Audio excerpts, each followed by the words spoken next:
আমরা চাই কোর্টের হস্তক্ষেপে সরকারকে যেন বাধ্য করা হয় পুনর্বাসন ছাড়া কোনো উচ্ছেদ যেন না হয়।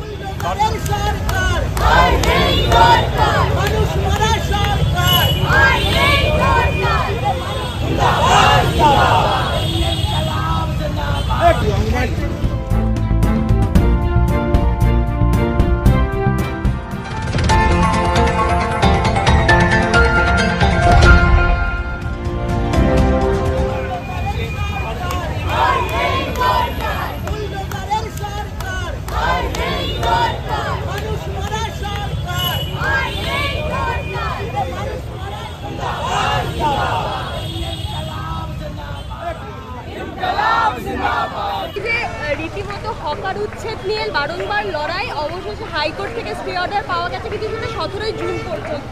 এভাবে স্টে অর্ডার দিয়ে কতদিন চলবে? সাধারণ মানুষের দোকান কি আলটিমেট বাঁচানো সম্ভব হবে? দেখো, স্টে অর্ডার পেয়ে চিরকাল চলতে পারে না। প্রশ্নটা এখানে খালি দোকানের প্রশ্ন না, বাড়ি ভেঙে দেওয়া হচ্ছে।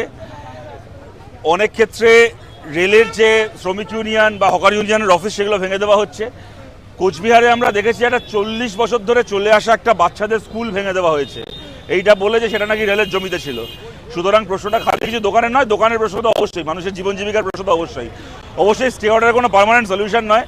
আমরা চাই, সরকারের কাছ থেকে আমরা একটা মানবিক দৃষ্টিভঙ্গি আশা করেছিলাম, সরকার সেই কাজটা করলো না। কিন্তু আমরা চাই কোর্টের হস্তক্ষেপে সরকারকে যেন বাধ্য করা হয় পুনর্বাসন ছাড়া কোনো উচ্ছেদ যেন না হয়, তার সেই নির্দেশ যেন কোর্টের পক্ষ থেকে সরকারকে দেওয়া হয়। আপনারা পরবর্তীতে রাস্তায় তো প্রতিবাদ করছেন, বিক্ষোভ করছেন, মুখ্যমন্ত্রীর কাছে কি এই বিষয় তুলে ধরবেন? মুখ্যমন্ত্রীকে কেউ জানেন না নাকি? ওনার কাছে আমাদের তুলে ধরার কি আছে? এর আগে যখন তৃণমূল আমলে যখন উচ্ছেদ হচ্ছিল, এই মুখ্যমন্ত্রী মানে তখনও মুখ্যমন্ত্রী হননি, বিরোধী দল নেতা ছিলেন, প্রেস কনফারেন্স করে বলেছিলেন যে যেখানে বুলডোজার দেখবো আমি সামনে এসে দাঁড়াবো। তো আপনি আসুন সামনে, আমরা তো অপেক্ষায় আছি আপনি বুলডোজারের সামনে। তখন বলেছিলেন বুলডোজারের সামনে আসবেন, এখন পেছন থেকে ঠেলে ঠেলে বুলডোজারকে উনি সামনে পাঠাচ্ছেন। উনি কি এগুলো জানেন না? মুখ্যমন্ত্রী কি এগুলো জানে না? ওরা ভোটের আগে হচ্ছে হিন্দুদের পার্টি, বলেছিল যে কি জন্ম যদি হিন্দু কুলে ভোট দাও পদ্ম ফুলে। ভোটের আগে হিন্দুদের পার্টি, ভোটের পরে সবার আগে গরিব হিন্দুর ওপর দিয়ে বুলডোজার চালাবে। বড়লোক হিন্দুদের কথায়, আদানি আম্বানির কথায় একই কথা বলেছিলেন স্মার্ট মিটারের ক্ষেত্রেও। এখন নির্দেশ দিয়েছেন সরকারি কর্মচারীদের বাধ্য করছেন স্মার্ট মিটার বসাতে হবে। উনি বিজেপি কর্মীদের নির্দেশ দিন না যে বিজেপি কর্মীরা বাধ্য স্মার্ট মিটার বসাতে, তাহলেই তো পশ্চিমবাংলার বহু বাড়িতে স্মার্ট মিটার বসে যাবে। আজকে দেখা গিয়েছে যে আইনজীবী বিকাশ চন্দ্র ভট্টাচার্য তিনি বলেছেন যে যখন দেখা গেল এক প্রকার রেড রোড যখন নামাজ পড়ার দেওয়া হলো না, রেড রোডে যেতে হবে, কি বলবেন? এটা বিজেপি চিরকালের বক্তব্য ছিল যে রেড রোডে কেন ঈদের দিন নামাজ পড়া হয়। রেড রোডে ঈদের দিন সকালবেলা 1 ঘন্টা নামাজ পড়া হলে বিজেপি রাতের ঘুম চলে যেত। আর সেই রেড রোডে এখন 7 দিন ধরে বসে ওরা ওখানে যোগাসন করবে। এখন শুধু এগুলো বোঝা যায় যে এগুলো হচ্ছে চুলকে খাওয়া করা, এগুলো হচ্ছে মানে ইচ্ছে করে একটা ধর্মের মানুষকে কর্নার করার জন্য এগুলো করা। দুর্গাপুজোর সময় 1 মাস 1.5 মাস ধরে রাস্তার একটা অংশকে দখল করে শয়ে শয়ে হাজারে হাজারে প্যান্ডেল হয়। কখনো তো কেউ বলতে যায়নি যে কেন প্যান্ডেল হচ্ছে। কেননা উৎসবের সময় এই ধরনের কিছু এক্সেপশন করতেই হয়। কলকাতার একটা রাস্তা রেড রোড, যদি বছরের একটা দিন কি বছরে 2বার ঈদ হচ্ছে, ঈদ উল ফিতর, ঈদ উল জুহা হচ্ছে, 2 দিন যদি কয়েক ঘন্টা রেড রোডে নামাজ পড়া হতো, তাতে পৃথিবীতে কারোর কোনো ক্ষতি হচ্ছিল না, একমাত্র বিজেপি ছাড়া। তারা সেইটাকে ওখান থেকে বন্ধ করলো, ওখানে শিফট করা হলো ইডেন গার্ডেন্সে। ভালো কথা। তৃণমূল কংগ্রেসেরও জিতে আসা যারা বিধায়ক রয়েছে, এমনকি জাভেদ খানের মতো যারা নিজেদেরকে মুসলমান মানুষের প্রতিনিধি বলতো, তারাও সবার আগে শুভেন্দুর সঙ্গে সেটিং করে এই ব্যবস্থাকে স্বাগত জানালো। তারপরে দেখা গেল যে 7 দিন ধরে ওরা এখন নাকি রাস্তা আটকে রেখে ওখানে নাকি এখন যোগাসন করবে, ওখানে এখন ডিগবাজি খাবে রাস্তা আটকে রেখে। সুতরাং বোঝাই যাচ্ছে যে রাস্তা আটকানো না আটকানোটা কোনো প্রশ্ন ব্যাপার না এদের কাছে। এদের কাছে ব্যাপারটা হচ্ছে সংখ্যালঘু মানুষকে তার ধর্ম পালনের অধিকার থেকে বঞ্চিত করা, তাকে তো ধর্ম পালন করা থেকে আটকানো। এরপরেই ওরা বলবে যে কোরআনে কোথায় লেখা আছে যে রেড রোডেই নামাজ পড়তে হবে? কোথাও লেখা নেই।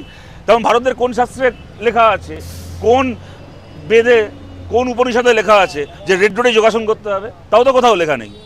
সুতরাং রেড রোডে নামাজটাকে আটকানোর সময় বলবে যে কোরআনে লেখা নেই রেড রোডে নামাজ পড়তে হবে, তাই এটা চাইলে আটকানো যায়। তোমার ভাই কোন বেদে লেখা আছে যে রেড রোডে তোমাকে নাচন কোদন করতে হবে, যোগাসন করতে হবে? হ্যাঁ, কিন্তু এগুলো ওই জোর যার মুলুক তার। ভোটে জিতেছে যখন গায়ের জোরে যা পারবে তাই করবে। একটা করে বলো, কোথায় এগুলো নিয়ে বহু বলা হয়েছে। সমস্ত স্তরের সিপিআইএ কি বলবেন? নতুন এই দলটা এখনো পর্যন্ত নির্বাচন কমিশনে শুধুমাত্র নথিভুক্ত, কিন্তু লড়াই করে। দেখুন এগুলো তৃণমূল কংগ্রেসের এগুলো তৃণমূল কংগ্রেসে দেখুন সবাই বুঝতে পারছে এগুলো বিজেপি ঠিক করে দিচ্ছে কোথায় তৃণমূল কংগ্রেস কীভাবে চলবে। পশ্চিমবাংলা যেহেতু তৃণমূল এখানে মূল বিরোধী শক্তি এখনও অবধি অঙ্কের বিচারে, তাই পশ্চিমবাংলায় বিরোধী স্পেসটাকে দখল করতে হবে বিজেপিকে, নিজের পোষা বিরোধী বিধানসভায় বসিয়ে রাখতে হবে। তাই পশ্চিমবাংলায় তৃণমূলের বিধায়করা হচ্ছে অ্যান্টি বিজেপি।